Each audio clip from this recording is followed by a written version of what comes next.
shifting front lines? Thank you. Yeah, it's a very good question, actually. The surface area that I mentioned originally was 157,000 square kilometers. Those are suspected or have areas where either fighting or the war has occurred, where there might be mines or there might be unexploded ordnances because of the war. So these are often areas which have been under fighting, or where there have been lots of ammunition used that have exploded or not exploded in certain areas. Now, what the government have started to do is to reduce that number as quickly as possible, and basically to focus on the areas that they can identify as being contaminated or having mines or unexploded ordnances. Now, we estimate that about 10% of that territory would be demined or would be affected by unexploded ordnances. So what the government has done is actually very innovative mechanisms. UNDP has also supported them with that. They've used satellite imagery. They've also used drones and new sensor technology that looks at how to detect mines on the surface, which can much more quickly clear some of the areas, or at least the areas that don't contain mines can be much more quicker identified. Through some of this actually large computer networking mechanisms that they've also installed, the land area has been significantly reduced. This reduction is actually one of the sharpest reductions ever recorded through any demining efforts globally. So it's quite significant how much land have already been reprogrammed for effective use, either for agriculture or other industries. Thank you very much. Lisa Schlein, Voice of America. Thank you, Alessandra. Good morning. Yes, I'm curious to know whether landmines have been laid in the Russian-occupied territories. I don't imagine that this is the mine clearance is involved in those territories regarding your financial needs, but I would like to know whether this is a fact. And also, when do you anticipate that landmine clearance could go on? It seems as if as long as the war is going on, there will always be landmines, unfortunately, planted in the soil. Thank you. Yeah, the observation is 100% right. It's quite challenging at the moment. So there's basically two forms of demining. The one is military demining that is done on the front line where the fighting is occurring, and that's done by the military and military forces of Ukraine.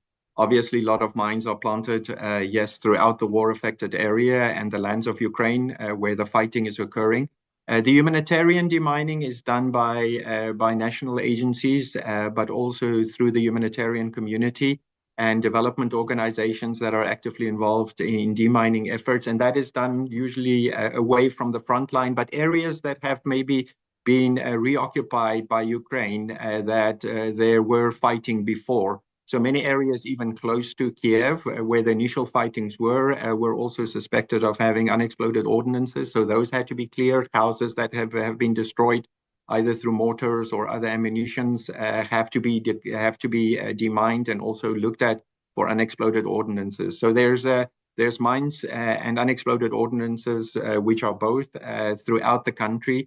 But usually the humanitarian demining is not done on the front line where the fighting is occurring, where there definitely are a significant amount of mines and unexploded ordnances as well. The challenge, if one just looks at traditional ways of demining through human deminers or other areas, it's estimated that it can take up to a long period of times, even decades, many decades, is what the demining efforts can take. However, with the introduction of new technology and new efforts that the government is also bringing in, that we're also supporting through UNDP, it is anticipated that it can take up to a decade, if everything goes well, to demine the areas in Ukraine that have been affected by unexploded ordnances and mines. Thank you very much. Any other question? Yeah, Jamie Keaton, Associated Press. Hi, Mr. Chirlis. Thank you very much for speaking to us. I just want to make sure. I mean, this is still a very active war, and the areas that are cleared of mines, they could still be relevant. I mean, we're still seeing movements in territory, as Emma alluded to earlier. I mean, is there any concern that the humanitarian clearance of mines may be a little bit premature because the lines may actually shift and those mines actually could be useful to prevent further incursions later on in the conflict? So I think there's two factors. It's not only mines that is being cleared, but also, unexploded ordnances, as I mentioned. These are mortars that have been shot at houses or at certain buildings that are exploding. These are the missiles that are daily still coming into Ukraine. So it's not only mines that is being cleared, it's also unexploded ordnances, which often, we've had to have education programs for young people, because young people in war-affected villages and towns and areas where the war was before, often pick up some of these unexploded ordnances, not realizing that they can still explode, and a lot of people actually lose their limbs and lives often through these actions as well. So the demining efforts, yes, there's still a lot of minefields being cleared, even from the liberated areas of Ukraine. But it will be an ongoing challenge to clear the space, especially if the war ends and those areas, you have access to those areas. It will take a significant amount of time to clear where specific mines have been laid on the front line. Those demining efforts, as I mentioned at the moment, is mostly done by the military and not by humanitarian demining. But it's important for people to return to the country that effective demining efforts occur throughout the country wherever possible. Christian Ulrich, German News Agency. Thank you. I think the question was still open. Have there been areas that were demined and have been reoccupied and had to be demined for a second time? I think that was open from Emma. And my question is, do you have figures on how many people have been maimed or killed through unexploded ordnance and mines? Thank you. Yeah, the figure for the second figure is about 1,600 people have either been maimed or killed. There's about 380 that have been killed. The others are, people affected and as you mentioned, have been mined and have become disabled. It's really a massive challenge. We see this throughout different parts of Ukraine where this number keeps on increasing. As I mentioned, for a number of reasons, education campaigns are so important that has to be done. On the previous question, again, as the front line moves back and forth, there is a number of changes that actually happened in the country. Mined areas, obviously, as the front line moves across those areas, will either be demined if it has been, but if it's recaptured again, mining will take place. So that's just the reality and unfortunate situation of the challenges that the country is faced with while the war is still continuing and active. There's a huge amount of weapons being fired. Every time these explosions happen, there is dangers of contamination, and explosive remnants of war will continue to be a big part of the Ukraine clearing up process. Jaco, I don't know how to thank you for having taken time, from your meeting to brief the journalists in Geneva. Also ahead, as we said, of the Ukraine Mine Action Conference that will take place on the 17th and 18th of October in Lausanne. And I know UNDP will be represented along with other UN agencies. So thank you very much.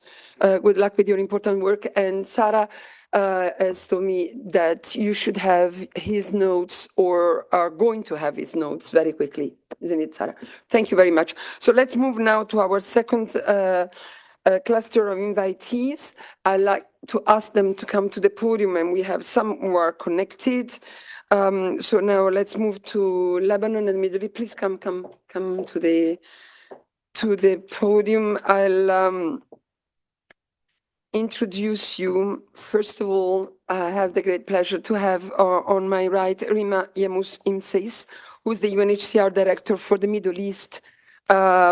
Rima, you are here, of course, for the executive committee, and yesterday, I have to say, the Nansen Award ceremony was extremely touching and moving and incredible, a beacon of hope in this in this very dire landscape. And so we have taken the opportunity, even CR colleagues have taken the opportunity to bring Rima here to tell us. I think you have been there very recently in Lebanon, so you will tell us about what you've seen and also in general how the crisis is intensifying with the airstrikes. And on my left, Tommaso, who is here from IFRC. He has brought us Lotte Rupert, who is the IFRC head of operations in Lebanon, and Lotte is connecting from Beirut. So we will hear the two colleagues, and then we will open the floor to questions. And I'll start with Rima here on my right, please. Good morning, colleagues. Good morning, everyone. I know you've assembled here on many occasions recently to hear about the situation in Lebanon and Syria, and sadly, it's not over, and so we're compelled to continue to ring the alarm and share with you the latest as the situation continues to escalate and deteriorate. As you know, the High Commissioner was in Lebanon just last week. He was there as an expression of solidarity with the Lebanese people and to really shine a spotlight on what's happening there. The massive escalation has had dramatic humanitarian consequences, as you can imagine. And so maybe that's where I'll start with Lebanon. Just to correct, I was not in Lebanon, but I was in Syria. So sorry. Not a problem. Also last week, and I'll come to that shortly. As you're all aware, the death toll in Lebanon continues to climb as the situation becomes more dramatic. We see continued Israeli airstrikes and people on the move seeking shelter and safety. Over 2,000 people, over 2,200 rather, have now been killed by Israeli airstrikes, and we have over 10,000 people who have been injured as a result of the conflict. Over 1 million people have now been displaced in Lebanon, and I just want to stress that in a country of that size, which is relatively small, and a population that's estimated around 5 million people, you can imagine how dramatic it is that over 1 million people are now without shelter and on the move, or not rather without shelter because they are being housed in collective centers, but are being forced to flee their homes in search of safety. And Israeli airstrikes and Israeli evacuation orders continue to increase the areas impacted. So now that we have over 25% of the country under a direct Israeli military evacuation order. Just yesterday, we had another 20 villages issued with an evacuation order in the south of the country. People are heeding these calls to evacuate, and they're fleeing with almost nothing. Many of them are being forced out into the open. They're sleeping under the skies as they try to find their way towards safety and support. We also have challenges as humanitarians reaching people who are in need of our assistance. For the last 3 days running, we've had to endorse and approve and reapprove an interagency convoy movement, which is now scheduled to take place today to deliver urgent food assistance and other items. So hopefully that will proceed today as scheduled. But it is a very dangerous situation, and our staff are very high risk conducting these movements. Shelter is obviously a big concern as people are forced to flee their homes. We have over 1,000 government-assigned collective shelters, and over 800 of those have now reached full capacity. We are working as UNHCR with the authorities to rehabilitate and equip these areas to receive these large numbers of people. As you can imagine, it's quite an intensive movement and a lot of pressure on these facilities, most of which are actually schools that have been now used for this purpose. So we're working on things like water and sanitation. And maybe if I say a word about schools, over 70% of them have now been used as shelter spaces to house people who are displaced. So you can imagine that means children are not in school and education is being interrupted. Healthcare facilities have likewise been directly impacted, and over 200 of the over 200 primary healthcare centers we have in conflict areas, over 100 have been forced to close their doors to people. So we're trying our best, along with other humanitarian partners, government authorities, on the ground to meet the immediate needs in shelter and basic relief items that people need when they flee conflict, mattresses, blankets, cash assistance, and other things. But the needs are immense. They are growing daily, and we need the international community to now rally around the people of Lebanon and to be there for them in their hour of need. The only way this nightmare will end is if we have a ceasefire. And that is what the entire world is now hoping will happen in hours and not days, because the people of Lebanon cannot afford it and the region cannot afford a further spillover escalation of the conflict. Quickly, just turning to Syria, I was there last week with the High Commissioner. The latest count is that we have over 283,000 people who have crossed from Lebanon into Syria seeking safety, fleeing Israeli airstrikes. About 70% of those people are Syrians, roughly 30% of them are Lebanese. The situation is quite critical at many border crossings, but I'm going to pause for a moment just to describe what's happening at the main artery that connects the two countries. That's called Masna and Jdedet Yabous. That area was hit by an Israeli airstrike just over a week ago, and it left a massive crater in the road. And we visited this area last week where we saw people disembarking from vehicles or walking towards the crater and literally scrambling over this area with children in tow, with very little belongings, and trying to get across this area to then enter into Syrian territory and seek safety. The scenes were nothing short of dramatic. You had women, many women with several children. You had the elderly. I was stopped by one woman who was hobbling along with her cane, calling to me to see if I could help her husband, who was trailing behind her, having difficulty keeping up, carrying their belongings.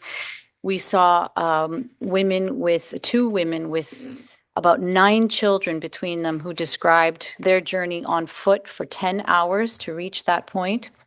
They had seen directly the impact of the violence. An airstrike had hit a home 100 meters from their own, and they fled literally with just the clothes on their backs. No food, no water, and you can imagine how grueling a 10-hour journey would have been for adults, let alone having 9 children trailing behind you. Now, our colleagues are on the ground there, and they are there with representatives of the Syrian Arab Red Crescent who are there meeting the needs. They are literally the people carrying the bags and helping people across this crater, carrying babies, trying to help shepherd them to safety. We're present there. We're also present at 4 other border crossings. We're providing immediate humanitarian relief, and we're also providing legal assistance and support there and further afield as Syrians continue their journeys. Now, it must be said, when we spoke to people and asked them what their plans were, understandably, they had no plans. They couldn't determine what they were going to do in the next few hours, let alone the next few days and weeks. But the one thing that was very clear was that they were coming with almost nothing, and they were being hosted mostly by extended family and friends who had almost nothing. So it is a dire situation, one with layers of crisis that's accumulated over the years, and the vulnerability of those hosting the people is as acute as those who are seeking safety and shelter there. We are doing our best to meet those needs, but again, we need the support of the international community, because we are talking about a situation of desperation that has, over the last 13 years, become chronic and critical. And now on top of it, you have a massive influx of people seeking safety in Syria that also need support. So maybe I'll leave it there. Absolutely. What a dire situation, and we'll hear more from Lotte now. Please go ahead. Good morning, everyone, and thank you for being here. As we just heard, we have hundreds of thousands of people displaced in Lebanon since the escalation of violence last month. And these people are really broken. They're devastated. And some of them are now staying along the seafront of Beirut, which is normally a place where people go to enjoy the sunset. And this is also where I usually would go for my afternoon run. But when I walk there now, I see families sleeping in tents or on mattresses on the street. And it's really inhumane to see children, the elderly, lying on the ground without care, without sanitation, and without a roof above their head. And as we just heard from UNHCR, this is important to say that Lebanon was already going through really difficult times, with an economic crisis leaving more than half of the population living below the poverty line. And this latest escalation of violence has left people even more uprooted, traumatized and scared, and it's really pushing their resilience to the limit. And this is why I am very grateful personally to be working closely together with volunteers from the Lebanese Red Cross, whose work on the ground is essential to relieve the burden as much as they can. So since last month, since mid-September, the situation in Lebanon, as you know, has worsened significantly, and we're now seeing widespread attacks, mass displacement, and immense humanitarian needs. And with hundreds of thousands of people on the move amongst hostilities, the need for protection, shelter, food, and medical assistance is crucial. And as a Red Cross, we're currently facing barriers to procure or to transport humanitarian goods into the country, which is leading to severe shortages. And as we just heard from UNHCR, the attack on the main border crossing between Lebanon and Syria has further hindered our ability to transport goods by land. On top of that, it's becoming more and more challenging for the Red Cross to reach all people in need because of the deteriorating security situation. And one of the major concerns is the increase in attacks that's impacting directly our humanitarian work.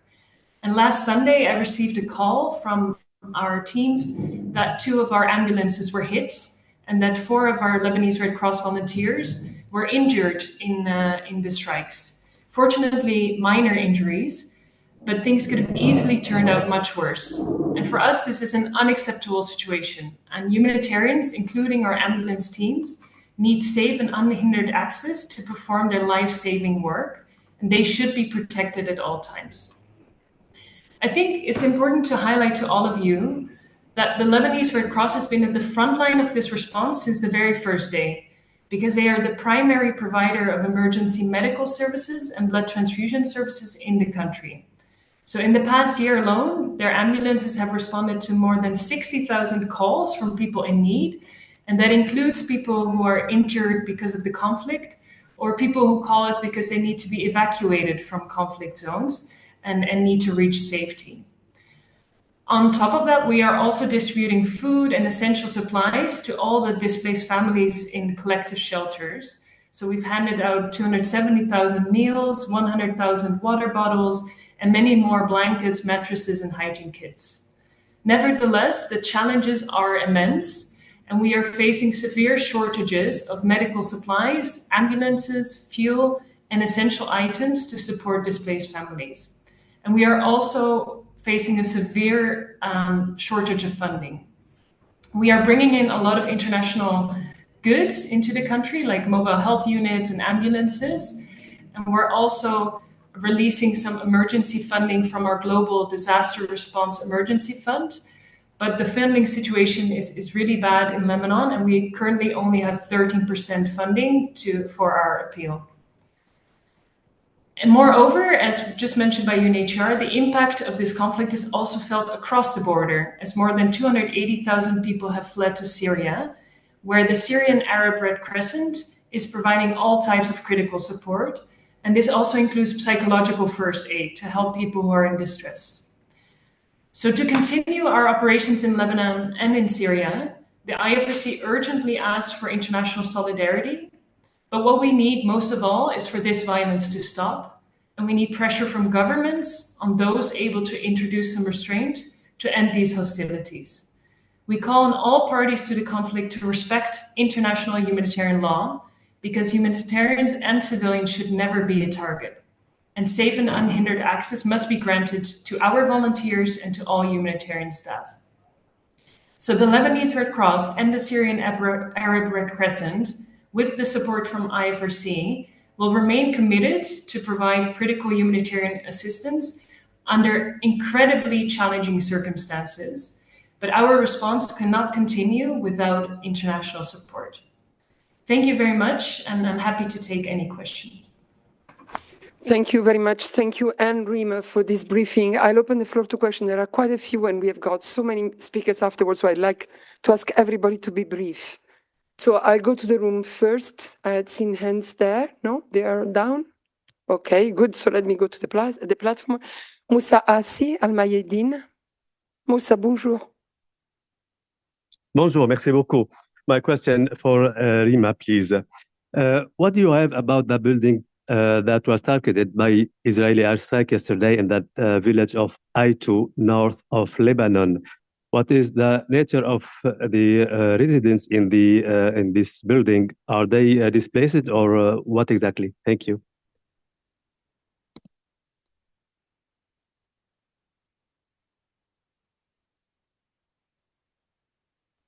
Thank you for the question. I saw those reports myself this morning, but don't have any further information beyond what was reported in the press, I'm afraid.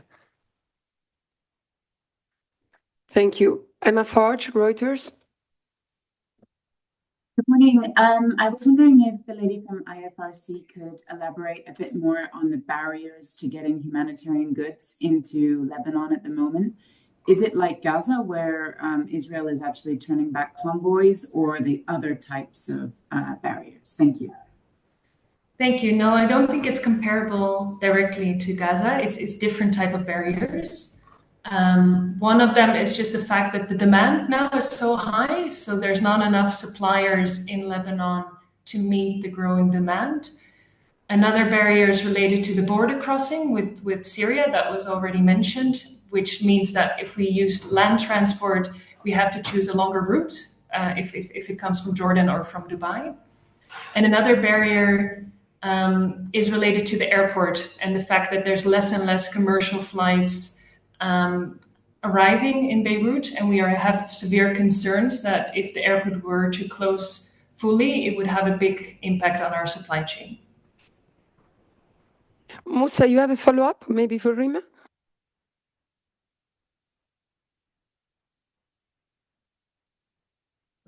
Oui, en fait, the same question for your guest in Beirut. Maybe you have some or more information about that. We do not, unfortunately. What we do know is that our Lebanese Red Cross teams are usually the first teams on site to do urban search and rescue and to get people from the rubble. So we can try to get more information from you on this incident. Yeah, that would be great. Maybe Tommaso, if you have anything you can share with the journalist. Okay, so let me see because okay, maybe we have an answer from Liz Trosso for the Office of the Human Rights High Commissioner is connected. Liz, oh, it's Jeremy. That's nice. I've got Liz named and Jeremy connected. So Hi there. whoever wants to speak on OHCHR behalf, Jeremy, go ahead. Exactly. Thanks, Alessandra. And Moussa, yes, we're aware of these reports, and what we're hearing is that amongst the 22 people who were killed, there were 12 women and 2 children. We understand it was a 4-story residential building that was struck. With these factors in mind, we have real concerns with respect to IHL, so the laws of war and the principles of distinction, precaution, and proportionality. In this case, our office call for a prompt, independent, and thorough investigation into this incident. Thank you very much for coming in, Jeremy. I had seen several hands in the room, but I don't see them anymore. So that means that there are no more questions on Lebanon?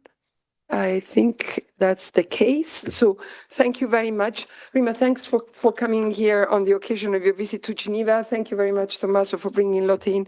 Keep us informed, please, on the developments of the situation.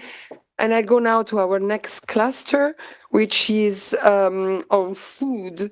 As we are going towards the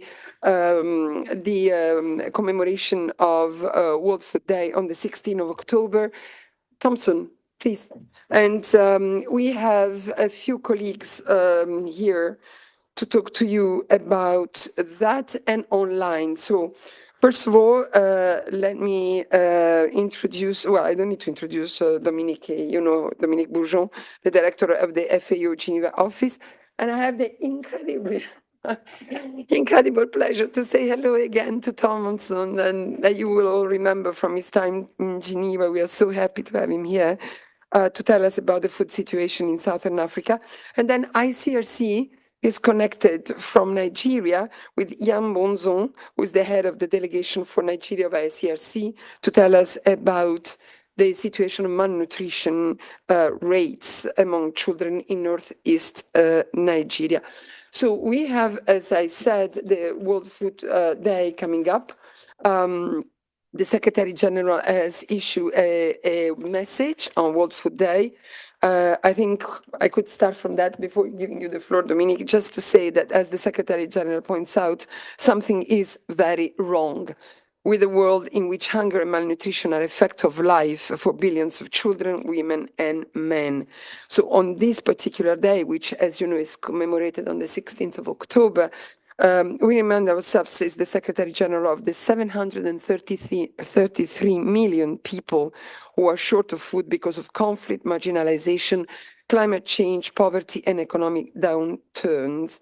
And we will hear more about some of these people from our speakers today. And the Secretary General concludes, on World Food Day, let's step up the fight against hunger and malnutrition.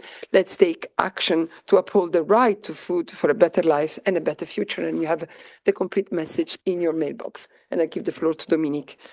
Well, thank you very much indeed, Alessandra. As you said, tomorrow, 16 October, which is the day FAO was established 79 years ago, we will celebrate the World Food Day under the theme Right to Foods for a Better Life and a Better Future.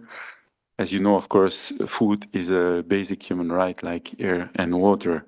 And this year, we really want to highlight the importance of the right to food, which is realized when every man, woman, and child, alone or in community with others, has physical and economic access at all times to adequate food or means for its procurement.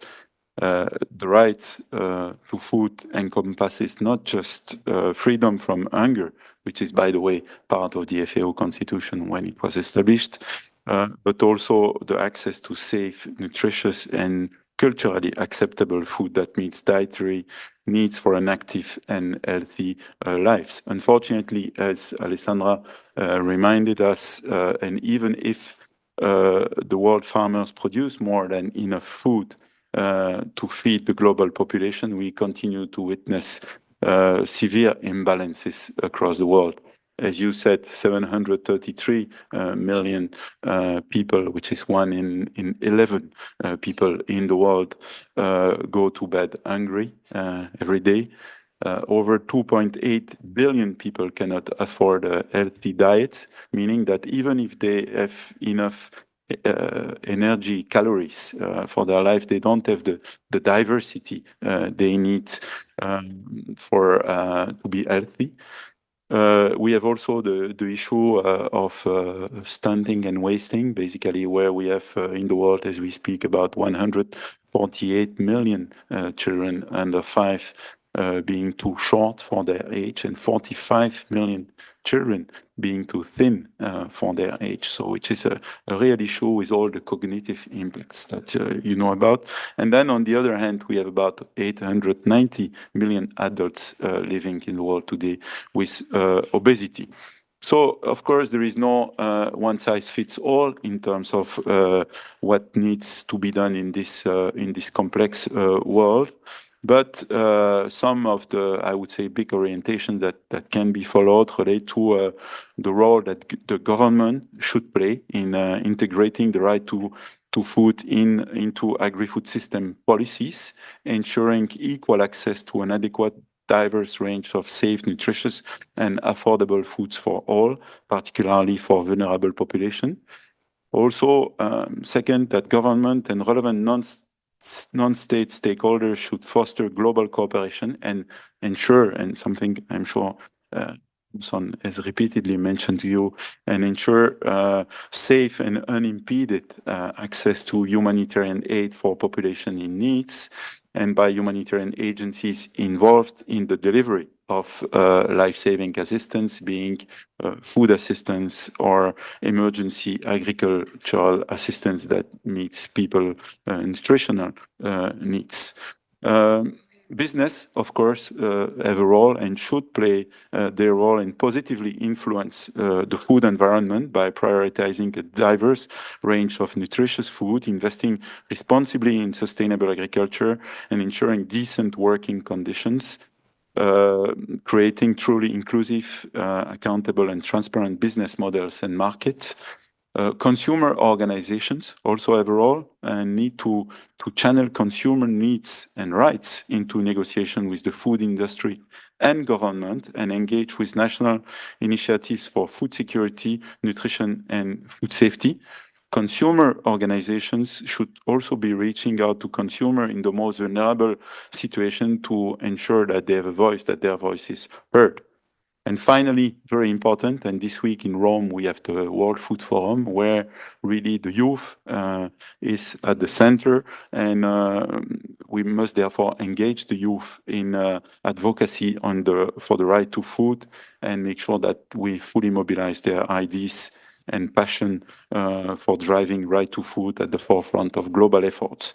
In short, basically, this is a whole of society effort. We all have a role to play in building a future where everyone can enjoy the right to food by challenging inequalities, speaking up about hunger and engaging decision makers, making healthy food choices, reducing food loss and waste, and caring for natural resources. And this is this year World Food Day call. There will be an event all across the world celebrated this week. As a matter of fact, in more than 100 events will be taking place around the world, and please relay those efforts, the challenge being at an unprecedented scale. So thank you very much, Alessandra. Really important to underline this. And we will hear more now about the situation of food and hunger in Southern Africa. Thompson. Thank you so much, and it's good to be here and good to see you all. I hope I had better news, but sadly I don't. Well, millions of people, thank you, millions of people risk going hungry as Southern Africa enters lean season. The United Nations World Food Programme is today calling for urgent assistance to prevent a widespread drought triggered by the El Niño phenomenon from deepening into a full-scale humanitarian catastrophe. A historic drought, the worst food crisis yet, has devastated more than 27 million lives across the region. Some 21 million children in Southern Africa are malnourished. For many communities, this is the worst food crisis in decades.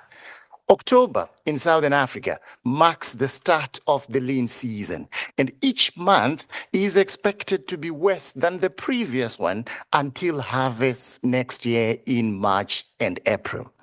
Crops have failed, livestock has perished, and children are lucky to receive 1 meal per day. The situation is dire, and the need for action has never been clearer.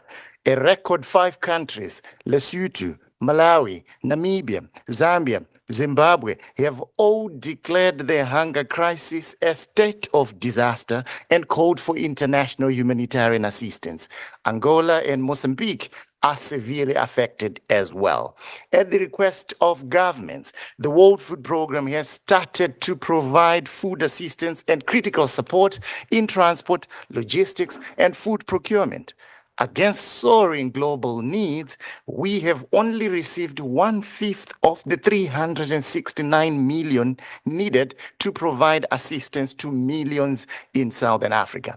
While the funding received so far has allowed WFP to begin relief food distributions, a significant funding gap remains, which threatens to jeopardize plans for a full-scale response through to the end of the lean season in March next year. We had been hoping to have scaled up seasonal relief operations in the coming months with distributions of food and in some areas cash to more than 6.5 million people in the 7 hardest hit countries until March. Our plans now hang in the balance due to massive funding shortfalls. Unless we receive additional resources, millions of people risk going through the worst lean season in decades without assistance. Thank you. Thank you, Thompson. Thank you for being here. And unfortunately, we have to hear a similar story from Ian Bonzon, the head of delegation for Nigeria of ICRC, who is going to tell us that the situation is also very dire in northeastern Nigeria for children in particular. Ian. Yeah, thank you. Thank you very much for having me. I just want also to inform that the Secretary General of the Nigerian Red Cross is together with us today, listening to us in another room. But very much thank you for this moment. As you know, the consequences of the protracted armed conflict in the region of the Lake Chad, compounded by the effect of climate change, continue killing people, and especially the most vulnerable, the young children. Every day, doctors and nurses in health facilities we support in Northeast Nigeria receive and treat severely malnourished kids. Desperate mothers tell us every day how healthy children become weak and fall sick, and how putting food on the table has turned into a daily struggle. Admission of severely malnourished children in health facilities supported by the International Committee of the Red Cross in Northeast Nigeria have increased by 24% between the third quarter of 2023 and 2024. Humanitarian organizations estimate that nearly 6.1 million people across the Lake Chad will suffer from food shortages in the coming months. This is the highest number in the past 4 years. Farmers tell us how the rampant insecurity due to the conflict prevents them from accessing their farmland and planting crops. Tension between herders and farmers have also increased after armed violence confined them to smaller space in areas with dwindling resources. The climate shocks damage crops, contributing to a food crisis across Lake Chad, in Cameroon, in Chad, in Niger, and in Nigeria. In Northeast Nigeria, the harvest season coincided with heavy floods that washed away seeds and the hope of harvest after an arid lean season. This will, unfortunately, increase the number of people in need of food for the coming months from 3.6 million to 5 million people. In September, we boosted our efforts to curb malnutrition by extending our support to 2 additional health centers for malnourished children in Yobe and Adamawa states in the Northeast Nigeria, bringing the number of centers the ICRC is supporting in Nigeria to 9. We have helping local medical team provide key services like consultation, nutritional screening, and also treatment. Between June and October, together with the Nigerian Red Cross Society, we also distributed cash and seeds to almost 187,000 people to help them survive the lean season. We also supported the resilience of herder communities by vaccinating cattle. But people will continue going hungry unless we see a decrease in the violence and better respect for principle of international humanitarian law. It is the responsibility of the parties to the conflict to ensure that people living in the territories under their control can meet their essential needs, including food, water, medical care, and that they can access life-saving humanitarian aid. Allowing access to fields and pastures, transhumance corridors, and commercial routes, protecting natural resources and civilian infrastructures, ensuring the removal of landmines and explosive remnant of war, these measures can make a true difference for people trying to survive the combined strain and conflict and climate change.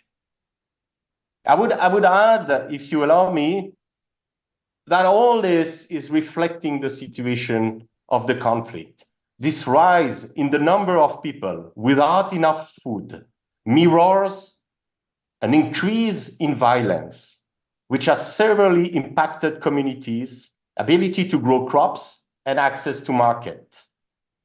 violent incidents in the Lake Chad region in the first half of 2024 rose 58% compared with the same period in 2023. I will leave it at it, and I'm very happy to answer questions. Thank you very much. Thank you very much. And indeed, as you said, Abubakar Kende, the Secretary General of the Nigerian Red Cross, is also connected in case you have questions. So let me ask to the room if there's any hand who's going up. I don't see any. On the platform, I see that Lisa Schlein is asking to all the speakers if they can share their notes, especially because we have heard a lot of figures and the journalists have not necessarily marked them all down. So thank you very much to all the speakers. It's been extremely interesting and timely, as we said before the World Food Day. And yeah, and come back, and especially love to see you back again. Thank you. So let me go to our next speaker, who's Liz Trossel. Liz, fois n'est pas coutume, you are online, not in the room, and we are happy to welcome you. Thank you. We are happy to welcome you for a briefing on the situation in Tunisia.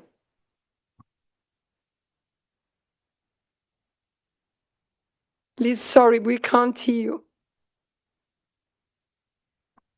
Okay, unmuted properly now. Yes, that's fine. As I was saying, thank you very much, Alessandra, and good morning, everyone. As you may have seen earlier this morning, we issued a press release on Tunisia, and I'd like to highlight a few points from that, if I may. UN Human Rights Chief Volker Turk today called on the Tunisian authorities to protect the country's democratic processes and uphold fundamental freedoms after a presidential campaign marred by a crackdown on the opposition, independent activists and journalists. In the weeks leading up to the election, which was held on the 6th of October, over 100 prospective candidates, members of their campaigns and other political figures were arrested on a variety of charges, ranging from falsification of electoral paperwork to charges related to national security. Out of 17 prospective candidates, the Independent High Authority for Elections only accepted 3. A number of presidential hopefuls have been arrested and received lengthy prison sentences on various charges. Such cases are troubling. Their trials indicate a lack of respect for due process and fair trial guarantees. In another concerning development, the electoral authorities refused on the 2nd of September to apply a ruling by the Administrative Court to readmit 3 excluded candidates. Subsequently, in an extraordinary session just days before the election, Parliament passed a law removing electoral disputes from the court's jurisdiction. The rejection of a legally binding court decision is at odds with basic respect for the rule of law.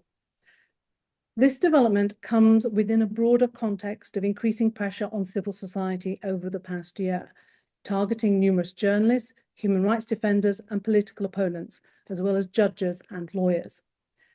Since 2011, Tunisia had been a pioneer in efforts to ensure accountability and redress for past abuses, including through the work of the Truth and Dignity Commission.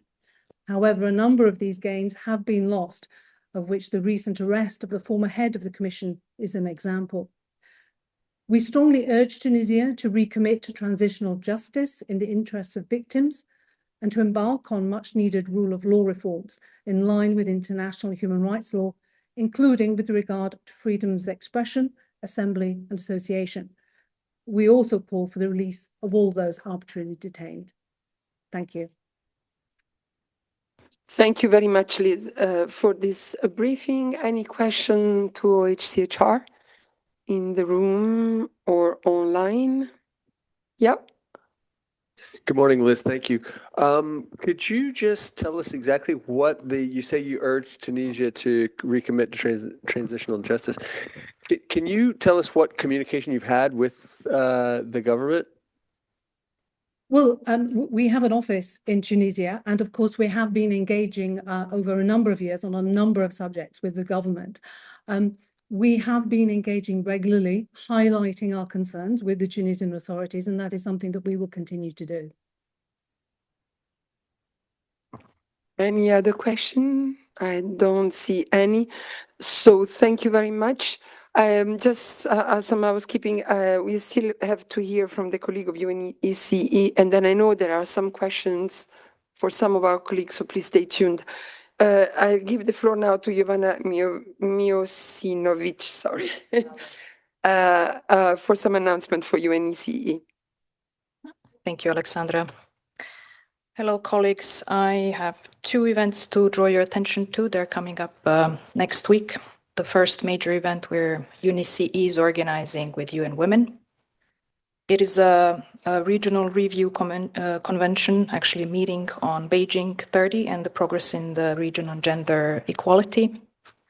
We can call this event historic because it's happening just 1 year ahead of the 30th commemoration of the 4th World Conference on Women and the adoption of the Beijing Declaration and Platform for Action. So this meeting is going to take place next week in Geneva, here at the Palais, on the 21st and 22nd of October. Ministers, senior officials, regional organizations, and international organizations, together with academia and civil society, will gather here in Geneva to deliberate on the priorities for improving gender equality across the region. Some of the themes that they will focus on will be primarily accelerating women's economic empowerment, also women in leadership and their full and equal participation in decision-making. Ending violence against women and girls will also be one of the priority themes of discussion, as well as leveraging financing for gender equality, and in the end, closing the gender gap, that is deliberating on effective policies to deliver on SDGs and on gender equality across the region. The full press release, actually the link to the full press release on this event is included in the briefing notes that I shared. So you will be able to consult more figures and trends across the region in terms of women's empowerment. The second event, important event that we're organizing with the government of Slovenia is also taking place next week. It is a 3-day event from 23rd until 25th of October in Ljubljana in Slovenia. It is a meeting of the parties to the UN Water Convention. This meeting comes at a time where it's urgent to respond to the devastating floods in Central and Eastern Europe, as well as a drought emergency in Southern Africa. So cross-border water management obviously becomes a pressing issue on the global political agenda.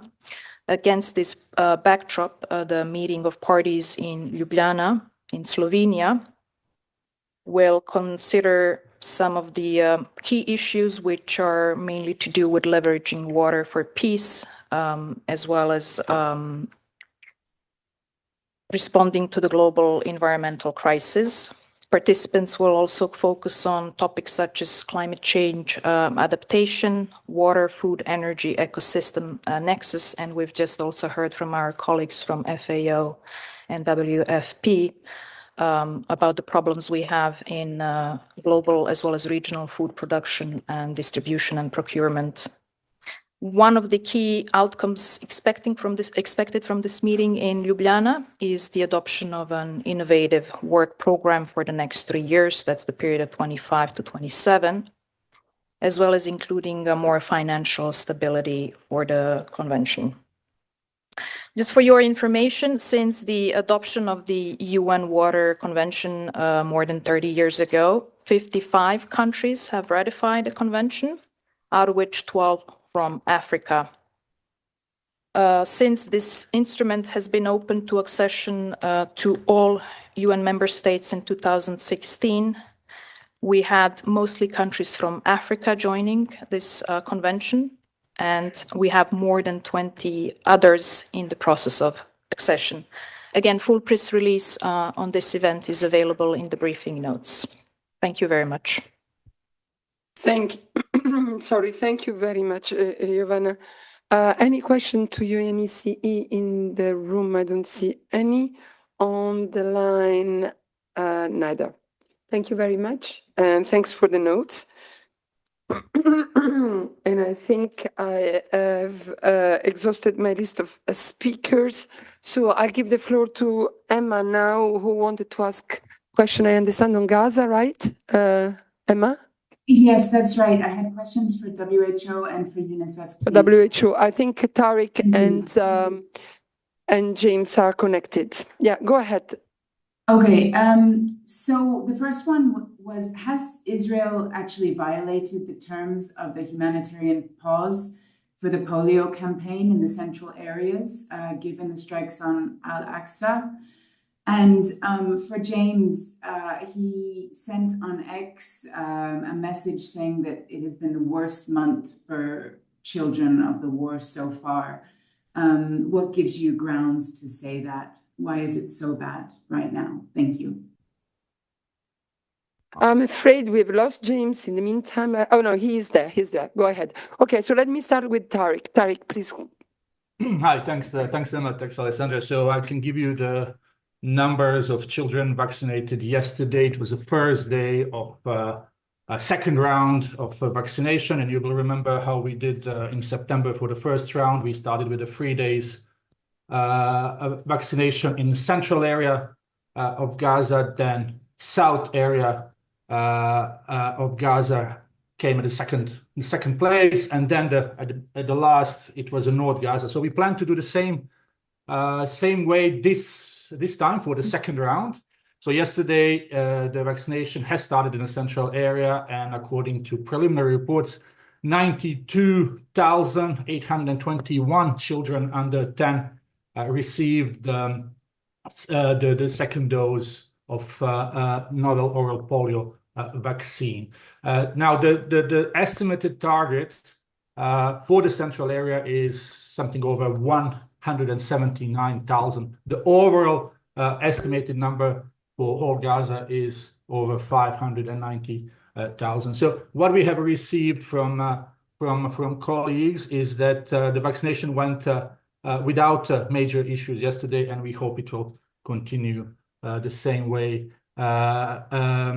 in central Gaza today and tomorrow, but also that this humanitarian pause will be observed in south and in north of Gaza in next 6 to 8 days, because you will remember after 3 days we always have one extra day to do any catch-up activities and also to do a monitoring of what has been done. Over. Thank you very much, James. Thanks, Alessandra. Hi, Emma.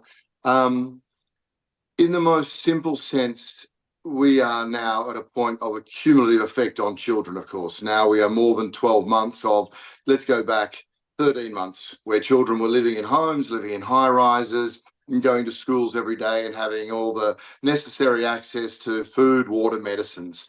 Now, of course, every single day, those deprivations increase. So that alone enables us to speak to the situation of children.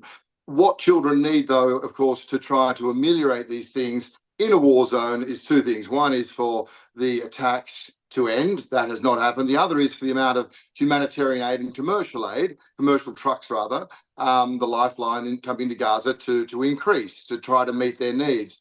August was the lowest amount of humanitarian aid that came into the Gaza Strip of any full month since the war broke out. And over several days in the last week, no commercial trucks whatsoever were allowed to come in. So children now, having had multiple deprivations, having moved many times, now living in 85% of the Gaza Strip is now under some form of an evacuation order. So now living in conditions that are essentially unlivable. In that context, and with the strikes continuing, and with this now continued forced or deprived lack of aid, as we say, there seem to be now no constraints, no limits. This is why day after day, the situation for children becomes worse than the day before. And that's going to continue so long as we see ongoing strikes and so long as we see now what is probably the worst restrictions we've seen on humanitarian aid, Emma. There was so much discussion around this in March and April when the IPC came out with those imminent famine warnings. And then there was a real push to have to have new routes and access points open. We've seen an absolute reversal of that. Ever since Rafah closed in May, we've seen consistent entry points blocked. We know now the North hasn't had any food aid at all coming in all of October.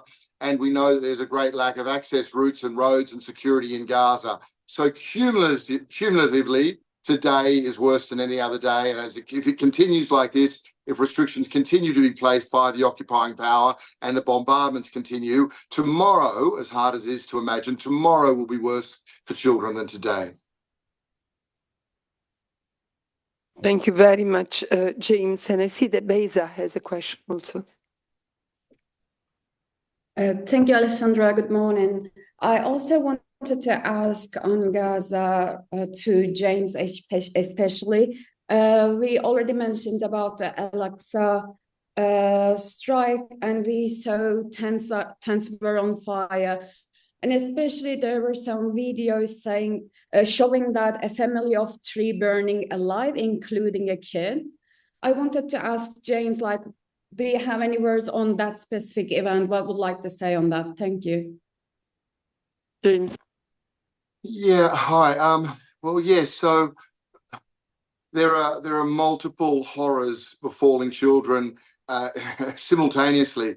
Many of those I know Al-Aqsa hospital complex very well, and there are hundreds and hundreds of families who seek shelter there who have been told, that it is a declared safe zone. Now, the United Nations has made it very clear from the onset of this, one party cannot unilaterally declare a safe zone. And we have tried to explain now for almost 12 months that 2 things make a safe zone. The first thing is ensuring that there is enough food, water, medicines, and protection for civilians. That's the role of the occupying power, Israel. That has not happened. The second, of course, you wouldn't think it would need to be stated. The second, of course, is that such zones, unilaterally declared as they've been, would not be bombed.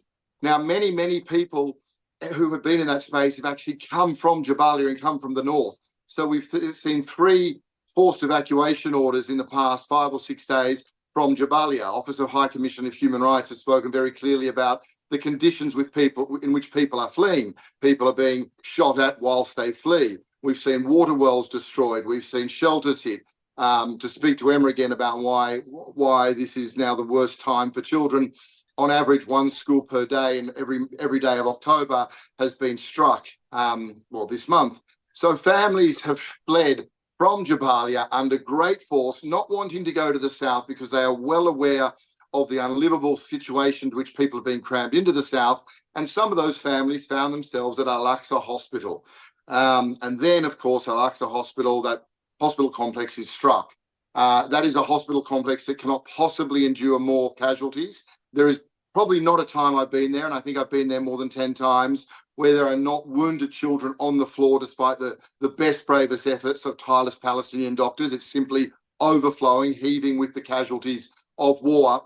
And there are far too many children there with burns and with burn wounds that simply need to which that hospital does not have the medicines and the antiseptics and the painkillers that it requires. On my last mission to Gaza earlier this month, I discovered such a thing as 4th-degree burns. I met a little 6-year-old boy, Hamid, Hamid, Hamid, with 4th-degree burns. So what we saw last night will have again been large numbers of people, including children, with horrendous burns to which that hospital simply doesn't have the resources to treat.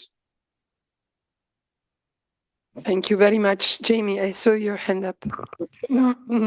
Thank you, Alessandra. My question is for Tarek. You mentioned the 92,821 children in central Gaza. Could you just tell us, and you said that you hope that you'll get access to north and south as well. First of all, 92,000, is that roughly on track for what your projections were for the first day? Is it higher, lower, and or right on target? And then the second is, for the moment, do you see any potential obstacles in either the North or South Gaza that have appeared in terms of continuing the campaign in those areas? Thank you. Right, Tarek. Hello. Sorry, unmuting. As I said, in central area of Gaza, we estimate that we need to vaccinate 1,700 children. So the number of 92 falls within this category for the first day. We hope that parents will keep coming. Now, really, we always try to stress that having polio vaccination is important. That polio is just one of many threats that people of Gaza are facing when it comes to health. And James was just talking about people who cannot receive medical care. There is more than 15,000 people who should be evacuated outside Gaza to receive necessary medical care.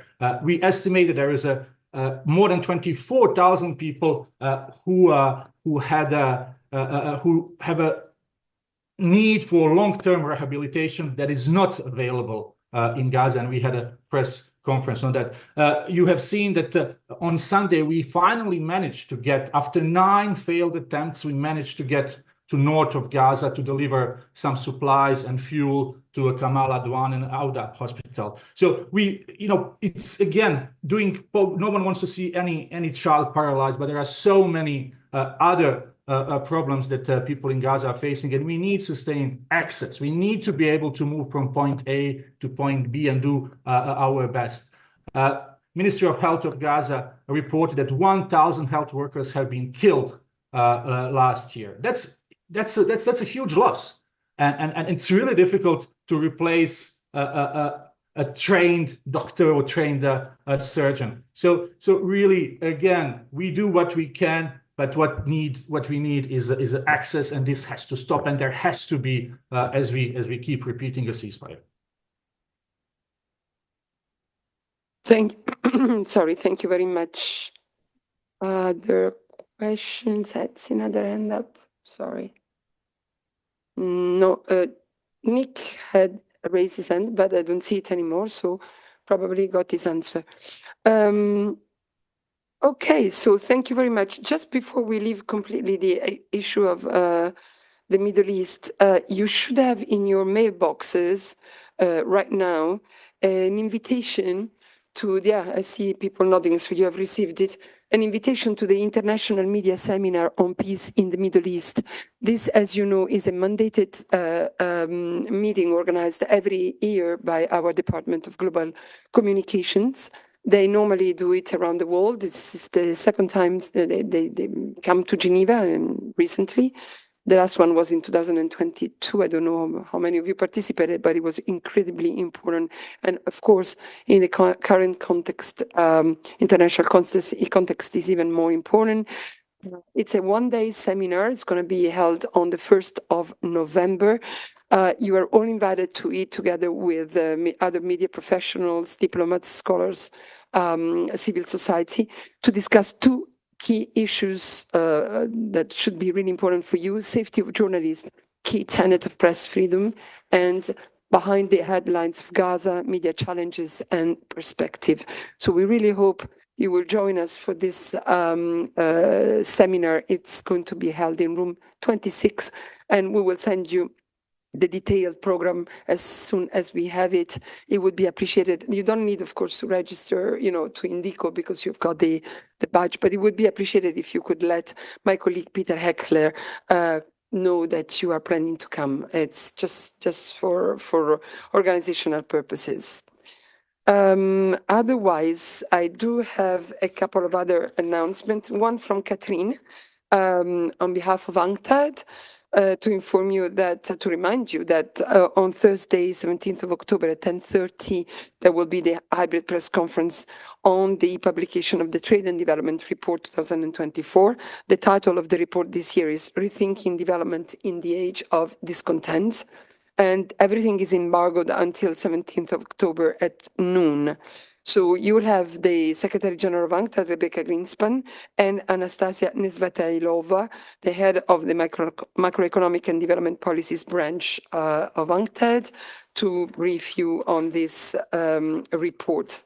And Catherine is, of course, available for questions if you need her. And the Committee on the Elimination of Discrimination Against Women is reviewing today the report of Chile. Next to be examined will be Canada, Japan, Cuba, and Benin. And the Human Rights Committee will begin this afternoon the review of the report of Iceland, to be followed by Pakistan, Greece, France, Turkey, and Ecuador.